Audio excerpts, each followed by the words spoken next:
بسم الله الرحمن الرحيم سبح اسم ربك الأعلى الذي خلق فسوى والذي قدر فهدى والذي أخرج المرعى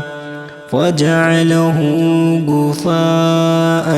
أحوى سنقرئك فلا تنسى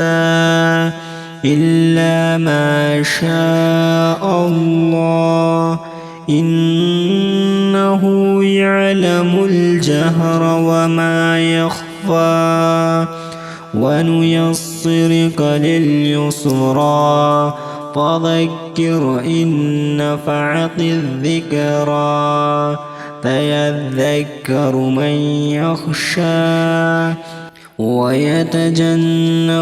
الأشقى الذي يصلى النار الكبرى ثم لا يموت فيها ولا يحيا قد أفلح من تزكى وذكر اسم ربه فصلى بل تؤثرون الحياة الدنيا والآخرة خير وأبقى إن هذا لفي الصحف الأولى صحف إبراهيم وموسى